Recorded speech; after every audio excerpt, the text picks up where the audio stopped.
You know that the Eid of sacrifice or Eid Al Adha mark the events that Allah subhanahu wa ta'ala tested Prophet Ibrahim alayhi salam with.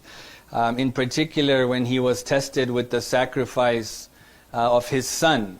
Allah subhanahu wa ta'ala reminds us of this in the Holy Quran in Surah Safat, verse number 102, فَلَمَّا بَلَغَ مَعَهُ السَّعْيَ, that when he reached, yani Ismail alayhi salam reached the age of exertion. Some say he was 13 years old at that time.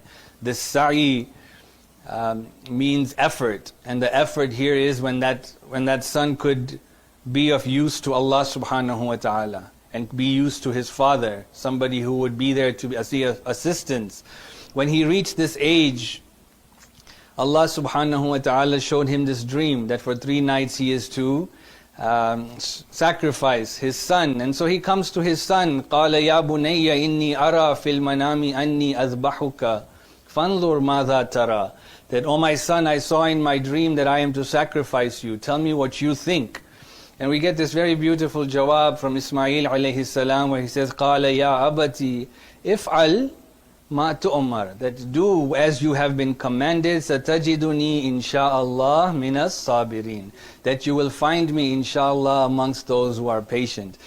Very beautiful lessons that we can learn about the faith and the sacrifice and the sabr of these two great prophets of ours. But you know what is most interesting, especially for the discussion we want to have today, is that this test, which can be considered the greatest of the tests that Ibrahim alayhi salam was put through, comes after a series of tests that he was put through prior. This wasn't a one-off. It's not that God didn't know where Ibrahim alayhi salam stood. It's not that God didn't know the faith of Ibrahim. God knew that. This was an established fact. Yet, Allah subhanahu wa ta'ala tries him with this test. I mean, if you look at the test prior to that, if any one of us were to be put through that test, we'd be like, Bas Allah, enough, yeah? We have seen my faith. But look at Ibrahim had to stand up to idol worshippers, be physically assaulted, thrown into a fire, leaving his watan, migration to a new land, leaving his family behind in a barren land. And after having successfully passed all of these tests, it's not that Ibrahim made a mistake here. You know, sometimes we take a test, right? You take a driving test, you miss 4 questions, you have to take that test again. It's not that Ibrahim messed up anywhere. Ibrahim passed all of these tests, yet Allah subhanahu wa ta'ala tests him with the test of sacrifice on top of that. And the question is why? Why does God do that? And there are 2 main reasons that we understand. The first is to give Ibrahim alayhi salam rank, darajat. Yeah? Our 6th Imam as-Sadiq alayhi afdalu salatu was-salam, Muhammadin wa Ali Muhammad wa ajil farajahum, he is reported to have said in a tradition, Inna Allah tabaraka wa ta'ala ittakhadha Ibrahima abdan qabla an yattakhidahu Nabiya, that Allah took Ibrahim as an abd, as a servant, before He took him as a Nabi, a prophet.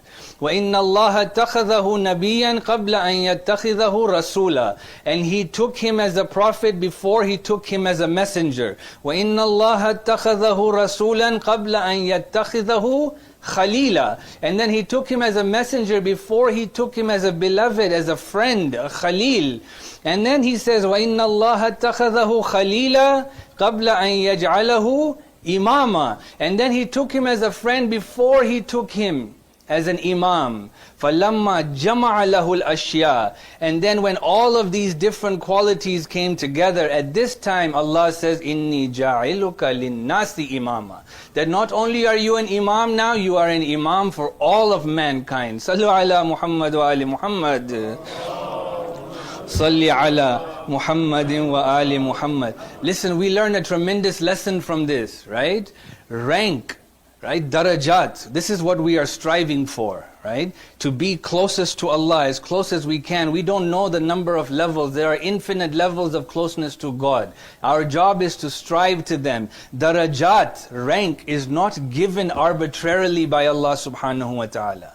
just because we are of a certain family, just because we are of a certain lineage, just because we are a certain gender. Allah doesn't care about that. We see the children of Anbiya, Allah threatened them. We see children of A'immah who have gone astray. It's not about family, it's not about our lineage, it's not about any of these things. Rank, darajat is given to Allah subhanahu wa ta'ala when an individual successfully passes examinations.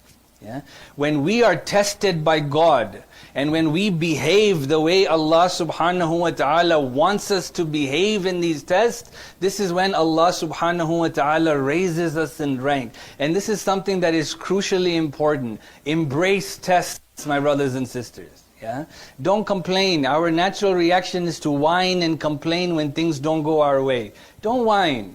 Don't complain. Yeah? That doesn't bode well for our relationship with Allah. At the same time, we must never forget that tests are not only bad things. Tests are also in ease. You know, when we are going through life, if you examine your life, and I hope you do this, sometimes I think, I honestly think that, Ya Allah, today nothing bad happened. Yeah, like what's up, right? But at the same time, those moments of goodness are an exam from Allah. Don't get overly excited. Yeah? Don't complain, don't get overly excited. Remain even-keeled and pass the test that Allah subhanahu wa ta'ala gives. And when we pass them day by day, we may not see a change in our present lives, but I swear to you, we are rising in rank with Allah subhanahu wa ta'ala.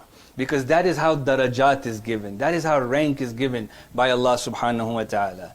The second reason why Ibrahim alayhi salam was tested after all of these tests was to see who held the primary position of love in the heart of Ibrahim. Yeah? As we said, Ibrahim, even the Quran tells us, he had reached an old age now. He did not have any children. He prayed to Allah for a child. Allah gave him 2 children. And then when that child, he raised him, he grew him up, fed him, nourished him, did whatever a father and mother would do for a child.